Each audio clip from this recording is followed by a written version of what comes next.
Addressed to Lulu Bassett. Translated from Spanish. Written over newspaper clipping of 1893 hurricane. We would rather stay dead. Why death has chosen us to come back to life, we don't know, but we are disgusted by its uncertain hand. We want answers. We demand punishment. I'm with a trio. The Reaper, Warmbite, and the French Mother, that crooning old bone mason. Warmbite was working on a fire that would burn anything forever. Gravestones, poems, bodies. The Reaper's heart has changed. Something about his work being unmade doesn't sit well with him. The bone mason is enraged too. Death sets her free while ignoring who she wants to bring back. We witnessed a death at Pitching Crematorium. A stain reeked of it in our dark sight.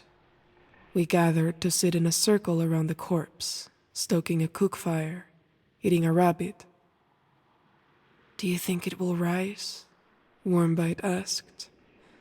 The Reaper stabbed the body with his scythe, and it spurted blood on the bone mason's bonnet. He apologized, tried to wipe it off her face. She bit his finger. I think I like her. "I feel old memories," the Reaper said. "I feel my childhood again." "You should cherish your childhood," the bone mason replied. "It is good to feel." "I never want to feel again," the Reaper replied. Warmbite kicked the body like it was a sad dog in the kitchen. "This land of the dead," he said. "Could we find someone who has been there? Could they give us some key to shut its door?" I set 2 hot embers over the corpse's eyes. "Forever dead," I told them. "Forever missed.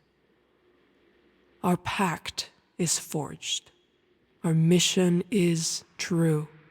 We will sneak through death's house, take advantage of its shadow, and learn truths of this land of the dead. We will find a way to keep the coffins closed." Petey, I miss you. I close my eyes and see you sweetly. I see a skull painted on the wings of a moth. I see an alligator eat that moth. I see a boat eat the alligator.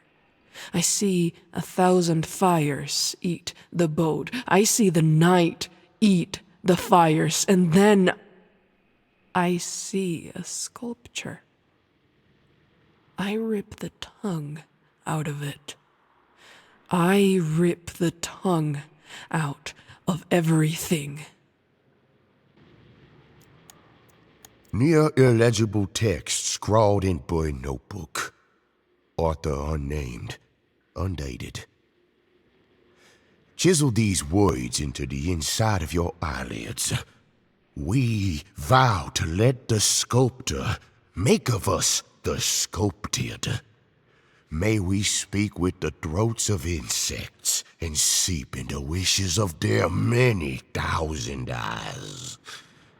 The rough tongue of the Moima stone cracks and breaks, and secrets come out. They rush my hearing with heat and promises, and strike a match and stick it inside too. Push its flame to the center of my mind and let it hum of hymns, and the snapping of so many spines, the world just stops. Stops it tick, tick, ticking. The Moima stone licked my mind from within the 3-Pact showdown at the Delphine's grave. The rot jaw sizzled in sweet black fire with that Gar, queen of the primal, banishing on top of her lizard belly. Those fumbling smugglers rummaged through the Delphine's debris looking for guns and gold, but I found it first. Some ignorant and unblessed call it a relic, trying to sound learned. But us chosen know it as the Moima Stone, for only we can hear its scripture. The stone spoke to me, and I pulled from its mouth a steaming cleaver. Dear Cleaver. The stone told me a place where this prize would become blessed. The bush's den. The temple of meat and flame. My followers, demented and hungry, didn't believe me. They whispered and clacked and nipped at my ankles, but I showed them. I showed them at the slaughterhouse what I promised. Cleaver held to the sky, the divine lightning crashed down on me, burning those who tried to flee, and I breathed them in and turned them into more fire inside the Moima blade. I carried the blazing metal outside, with the true believers kissing my boot prints, and the false believers kissing twice as hard. The Infernal unraveled itself as a tornado does. It spread to the soil and trees in search of the land's most precious hidden parts. I will be the edge that pries apart those secrets. When the world's skull splits open, I will not look away. I will drink from it. Forestry burn log. Handwritten. Original. Undated. We didn't have long. We vowed to rage against flame with flame. We exploited chaos. We lacked the discernment of fire, and in its spreading took whatever victories we touched. The corn husks were dry and coarse against my hand. Embers flickered high up in the dark and brooding autumn sky. Henry scouted for signs of Cherry at the windmill. His mask was on, but I could tell he was jealous that he hadn't started this inferno. A true devil's advocate through and through. "Henry!" I called as he made his way back. "Did Cherry leave a note? Anything?" He shucked a husk and ran an ear of brown kernels across the wooden tongue of his mask. "The corn is full of sleeping fire, and the fire is speaking my mother's name." I threw my flare gun at him. He caught it against his chest. "If you keep speaking nonsense like that, I'll kill you with the corn." I snapped his stock in half. "Pull yourself together." We climbed the ladder to the lookout platform. The windmill creaked its hot metal and sounded like a person caught between gears. Across Seven Sisters' estate, dark figures hoisted the banished remains of the butcher atop a pyre and crawled around on all fours, grunting and hopping and biting at each other. Then the jackal laugh of a maniac came from behind us. A Demented with a pumpkin over his head cackled and rocked back and forth on the top rung of the ladder. The pumpkin was carved with an artistry worthy of Rome. A steamboat dragged to hell, an alligator vomiting rain, insect limbs and mandibles more foul than an imagination can bear, holding a sculpture above an all too familiar barn. "We have our message, Henry." I took the pumpkin off the man's head. "I know where we need to go." Henry forced the flare gun into the lunatic's mouth and fired. We sat and watched his eyes burn from the inside out, shadows playing against his skull. We sat and watched the devil set loose in the smoke that rose into the sky. Near illegible text scrawled in burned notebook. Author unnamed, undated.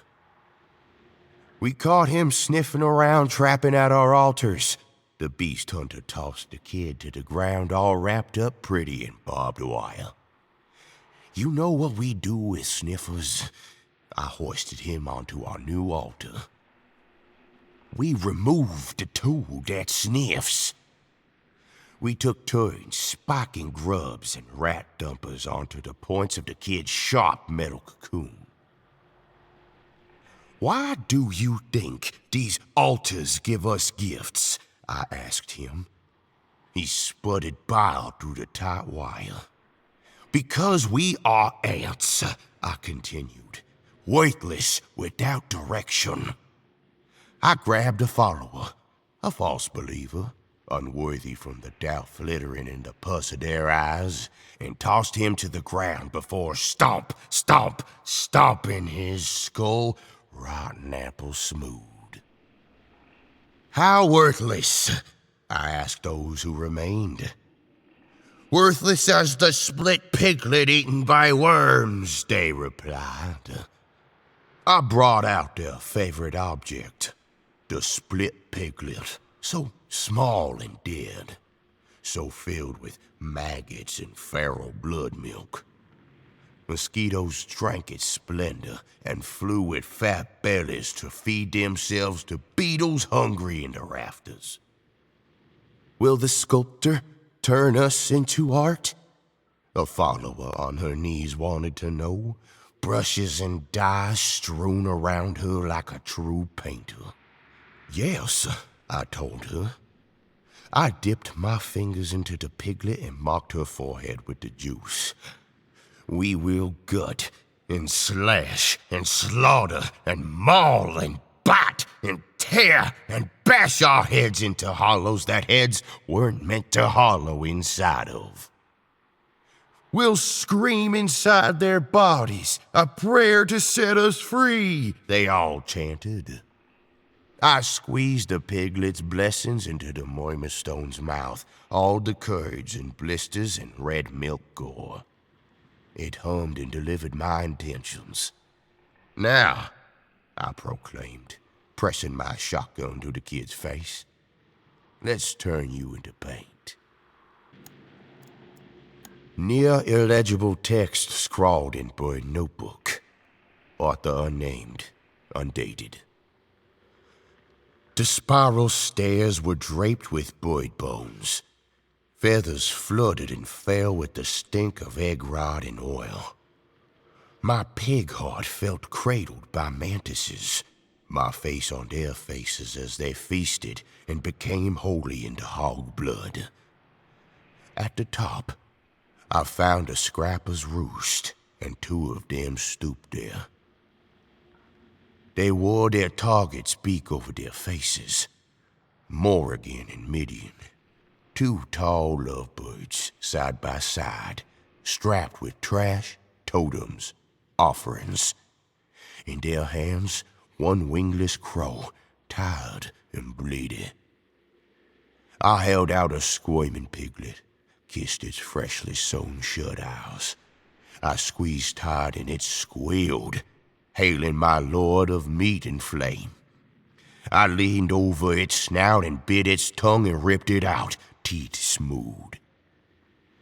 The scrappers held out their fat crow, and I fed the bird the squealer's tongue, and our bond was forged forever. "Stagnant," the left one said. "We're stuck," the right one said, petting the bird. "Who blocks the sculptor's wishes?" I asked them. "There's a wounded bird out there," said one, "the old leader of the hunt." "He gobbles our prayers," spoke the other. "All of them."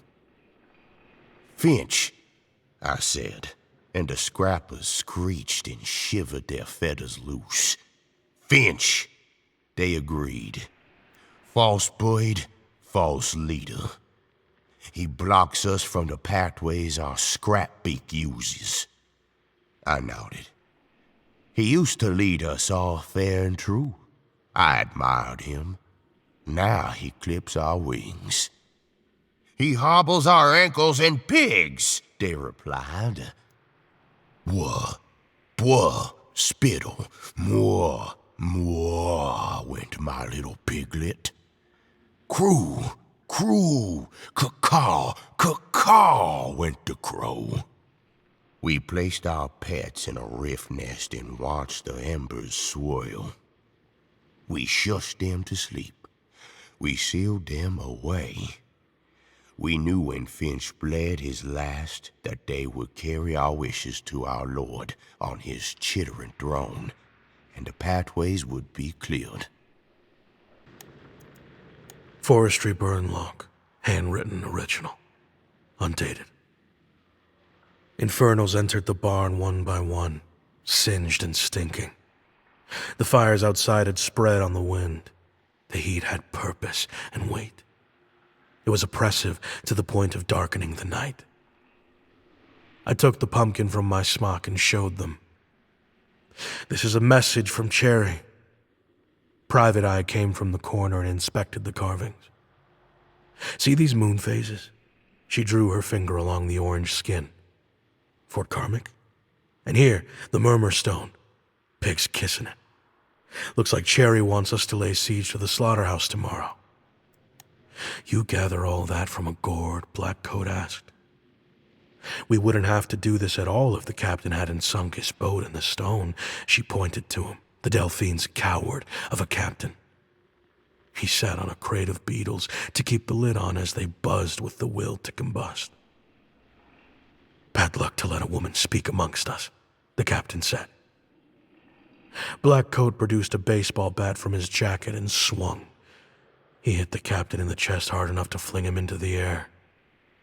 There was applause. Henry sniffed. Wait, what the hell is that smell? There was a sound of muffled screeching. We looked up to the hole in the ceiling and saw pale, gnarled toes curl over the edge of the roof boards. Above them, Monroe and Cain drooled against the harvest sky. Then they dumped a startle hive onto us out of a sack. The bee lady loosed her brood and they poisoned us, killed the fire beetles. We shot open an exit through the barn as the insects exploded. On our escape, I saw a wingless crow riding a piglet's back. Insanity was in for a season, but I knew that all seasons burn at their end. Forestry burn log, handwritten, original, undated. If the Demented think they know fire, they're wrong. Llorona and I were in clear sight of the slaughterhouse, and a dozen muzzle flashes winked from the barn roof, the doors, the windows, the piles of rotting swine. We tossed jug after jug of flammables, and each pit of fire was an oasis. Their bullets slipped into us. The flames licked them right back out and blew us kisses. We snaked through the fire break and infiltrated the barn under waves of hot lead. There was chaos inside. Naked men with axes. Naked men with pig heads on fire.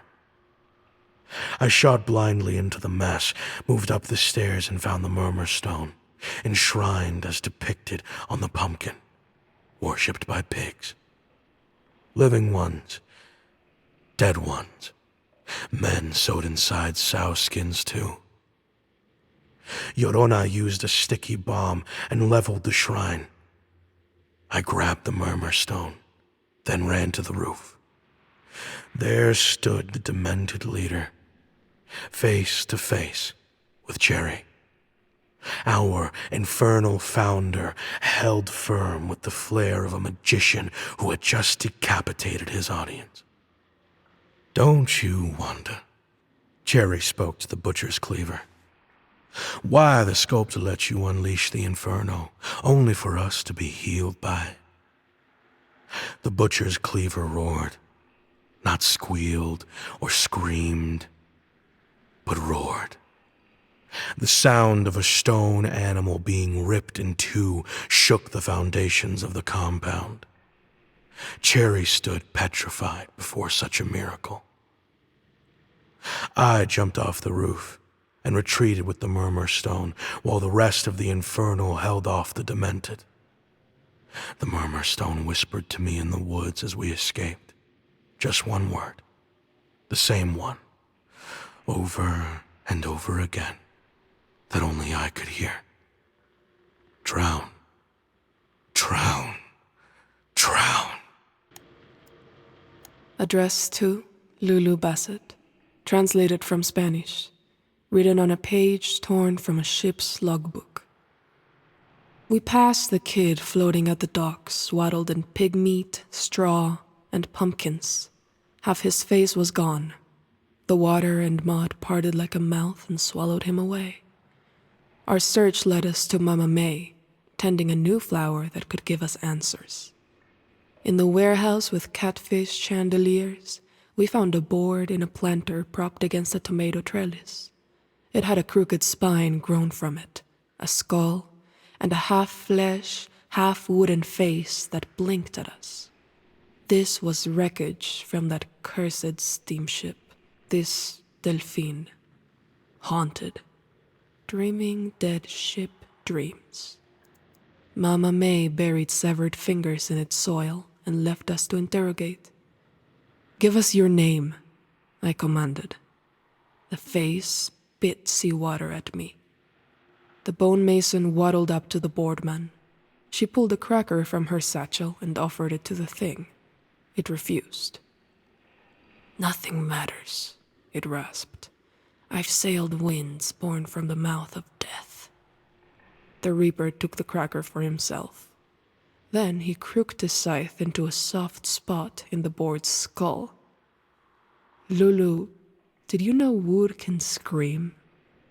It sounds like piss on dry leaves." "Tell us how the ship was hexed, Jellicoe." Warmbite held a work coat, ran his thumb across its name tag. The wood cried. It sounded as pathetic as all men's tears. "There is a dead land underwater," the wood spoke. "I've been there forever. All dead have too. A storm dragged us there. It's ruled by an insect on the moon with a brain among the stars and a body as hollow as air. I threatened this Jellicoe with a lantern. Is this the truth? We brought a monster on board. We fed it the artifact, the holy stone, the god larva. The ship absorbed us, paddled through death's mouth, and now death is almost out of the kind of dying you wanted to give. Who knows how to break this stone? Warmbite asked. Mr. Finch, the wood replied, coughing up more seawater. We had the stone on board the ship because of him. Drown, drown, drown. Mama May returned with a cart. Time for your pruning, she said, and transplanted the board. She left to the sound of rain on dry leaves. Addressed to Lulu Bassett. Translated from Spanish. Written on correspondence stock, Elwood Finch, director. We found Finch in a rocking chair at the center of a ruined house. Ruined paintings hung on the wall, rotted for centuries. A grandfather clock leaned on its side, ticking. Where have you been? Warmbite asked. Killing time. Finch threw a knife at the clock.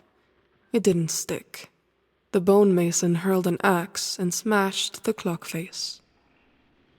I stepped down to search for answers, just like you, he continued. I spoke with the Delphine's captain. He failed to deliver this murmur stone, and his story is a lie. But he owed me, secured my passage on another ship to the dirty corners of the world. You ran away, the Reaper said. I went to discover how to stop this, how it's been stopped before, Finch clarified. I learned that my blood is old. It hails back to a time of cave paintings and the deep, rumbling wells of the earth. Now you lie, I told him. You ran from death. You went to enjoy yourself. Finch stood and bowed. I made mistakes. perhaps valuing my laugh was the first. The last was to let Cherry set his plans in my absence. The Demented think I'm blocking them from ascension. Some of this grounded Pact believe I summoned Rotjaw. Everyone wants me dead, except you. Don't speak so soon, I told him. I will be caught. There is no stopping that. I am in everyone's way. Then how can you help? It is called sacrifice. I've learned that it is how our association has always won. I know where Cherry is going, how we can make him lose. He handed me 3 vials of pure and ancient silver, filled with blood. His blood. I'm charging you with my final task, Finch said. There will be one opening. Don't miss. PD. There is a sliver of bullet stuck in my arm from the day you saved me. Sometimes it hurts. Sometimes it's warm. Just wanted you to know, in case I don't come back. I don't think I could ever carry you in any other way. I've etched your name on the vials. You know I never miss. Wax cylinder transcript, sealed with a bird feather, sugar stained, labeled "A Sinking Man Sang." As one who enjoys the finest thespian pursuits and drama, I want to recount the last moments of a truly beloved friendship. "Elwood," I called. "You thirsty?" A finch hung from a high beam, wrapped in a rope, cannonballs, vines, and oleander sprigs, much like a bird that had built a trap of nest around itself. He nodded. I strapped a glass to my cane and held it up for him to sip. It was just us two. I'd sent the rest to hold a wide perimeter as our ferry drifted out into the water. "I heard you're afraid of clouds. Is that true?" he asked me. Pain flared in my leg at the thought, but his inquiry did not warrant a response. He was just trying to hurt my feelings. "Finch," I said, "let's not strive for cruelty here. I'd much like for this to be as kind a goodbye as goodbyes can be."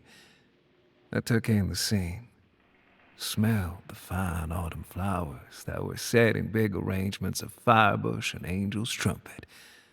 I sat down at a table, set for 2, lit a candle, and began to eat my duck.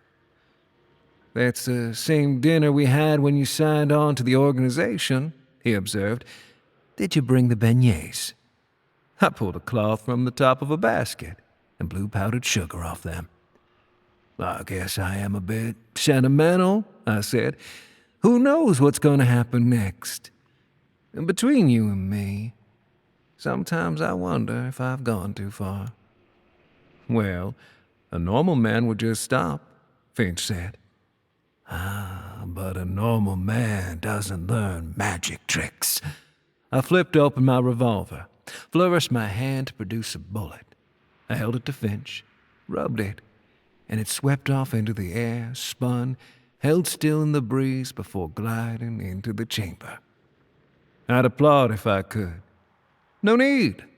I spit out the thinnest of thin bones, and it cut my lip. You know, for such a shallow creek, the sinkhole below us is ghastly deep. Strange things moving at the bottom. Finch craned his neck to look. "I'll say hello to your friends down there." "It's been a pleasure, Elwood. A pleasure beyond all recall," he said. Then I shot the rope. Wax cylinder transcript sealed with a cicada husk, labeled "The Storybook." Cleopatra pulled a snake from the moon. She rode it for 40 nights, eating men, soldiers, and children who cried when a breast was pulled from their mouths. The Knights Templar were birthed from an enormous witch enshrined by foundation stones. Napoleon's horse, Marengo, had a rib cage that could split open and eat other horses whole. After Bonaparte burned bridges, the stallion could still canter across the ghosts of them. The Murmurstone is a library for such tales. It can only speak the truth, or so it says. Its presence demarcates a sacred boundary of the sculptor's will and influence, much as the Pomerium outlined the border of Rome. It is a force of physics and myth intertwined. Emperors have been driven mad with its promises. The Murmurstone seems primed to tell the tales of women and men, but these are not the histories I am interested in. I seek epics never scribed by person kind and the knowledge hidden in them. I wish to hear of the nameless silver scarab Goliath, who pulped insectoid maidens into mercury at the first stage of the sculptor. There are fables of worms endlessly burrowing across desolate lands, sludging in unison, charting pathways and inscribing memories for a mind too big to shroud a single sky. Still, the story I want to hear most eludes the Murmurstone's mouth. I think it is because the question I ask is the question of a child. It is not what the sculptor wants, but why. Wax cylinder transcript sealed with a cicada husk, labeled Silver Milk. I shall reenact our reconnaissance to make note of the Demented's care in their rituals. If you're not worried, why are we scouting them so close? Private Eye asked me. We laid atop a berm, watching a trio of Demented surround an altar. They placed a dismembered body in the mouth of it. Curious were the ornaments and decorations that covered the remains. Their attempts to divine wishes from their lord were desperate. More intense after losing the Murmurstone. Candace, did you ever travel to the city of Bath? I asked. Once. She looked uneasy. The Roman bathing pools in Bath were used to heat a unique kind of quicksilver, I said. This was used to feed abominations bonded with the sculptor. They used them to summon calamities, overthrow empires. Sounds like conspiracy and hearsay, she muttered, adjusting her scope. Unless the mercury was explosive. There was a sound these creatures made. The sound of continents halving in two. It was a siren, a call to mark the end of an age. I've heard this sound now. I want to see if it is truly time for such a thing to transpire. The trio knelt. A scarecrow rose from a stack of hay by the altar as if freshly given life. It moved, stiff-legged and dry, and slit two of the hunters' throats. The butcher's cleaver emerged from a shadow. Again, the ground trembled. The butcher's cleaver placed the third kneeler inside the altar, and they burst into a pillar of flame and smoke. Far below us, in the land of the dead, I could feel a gurgling, a response. Something was being digested to make room for something new. Wax cylinder transcript sealed with shred of tattered flag, labeled the last bird to be crushed. I am free to do as I please. I enjoy recording these little plays, the games and clever moves we each make. Finch is drowned, his blood sealed inside his body at the bottom of the blackest of black water. No one but he possessed the qualities needed to banish the Murmurstone. In a long line of revenges, I'm balanced perfectly upon the last blade-sharp segment. The Bird Marshal and Hawkshaw Jack heaved on one rope. The Delphine's captain and his new crew pulled on another. The rift at their feet glowed red, resisting their attempts to retrieve the object. Pull harder, I told them. This shouldn't take all day. Tell you what, boss, Jack said, dropping his rope. You tell us why you carry around that goddamn Cain, and we'll pull the shackles out faster. They paused their yanking to hear my response. When I was a boy, a cloud tried to kill me. How? The captain asked. How insolent children are best punished, one at a time. I lunged my cane through the captain's eyeball and clicked it to the back of his skull. He dropped and I stepped on him as daintily as a lover steps on a jacket laid over a puddle. The rift swallowed his dead body. Anything can kill you if it has will and agency, I told the rest. Now, pull those ropes. They hoisted Rotjaw's shackles from the rift, but I did not watch. Instead, I looked to the late November sky and its crimson burning. I hope the sculptor was watching. I hoped it had 1,000 eyes waiting to be stabbed. Wax cylinder transcript, sealed with a ticket, labeled Mise en scène. Eventually, we made sense of the captain's map. I knew when we stepped on the banks and discovered the remains of a bloodied circus tent. Downriver, we found it, the site of the Delphine's disappearance. Or rather, traversal. It takes great sacrifice to travel to the land of the dead. My first trip there was an accident. The city burned. The flames were spread by entities of infernal sensibility. When they burned through a person, their shadows forged pathways. And so I secured passage to the land of the dead by walking on the ashes of 100 merchants. My second traversal to locate the murmur stone on the Delphine was not so kind. A live body is too resonant to traverse a rift by normal means. It must be cut into pieces, bit by bit, and sieved down into the dead world's waters. I will not relive such shame again. Much was learned from my manipulations to pull the Murmurstone back to the bayou. Most importantly, symbols carry weight. Souls do not just disappear, they stick. They haunt and howl to fulfill old promises. This means souls can be baited, misdirected, their energies utilized and bastardized. The Delphine's debris contains a host of souls trapped within its woodwork and corrosion. We have constructed a stage of its remains to perform our ritual and soften their yearning. A play of sorts must be conducted, each role carefully crafted. Some have taken weeks, some years, some gulfs of time that betray the ever-present eye of the sculptor. To be a member of the audience for this magic show, to see how decayed the rabbit pulled from my hat will be. Wax cylinder transcript sealed with a silver vial, labeled Echoes of a Bird. The stage was set. Blackcoat played the role of Finch, kindly strung up from a branch. Private Eye played the steamboat captain, spinning a helm nailed to a tree. Devil's Advocate was dying to play the part of Rotjaw, so I let him roam in circles on all fours with his makeshift gator mask. With the symbology complete, I activated the shackles and shoved the murmur stone inside. It was instant, nonviolent. A permanent passageway to the land of the dead was forged.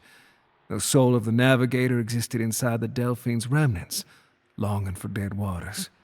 The soul of Finch yearned for the murmur stone, as Rotjaw sought her master as well. These feelings were fueling ley lines.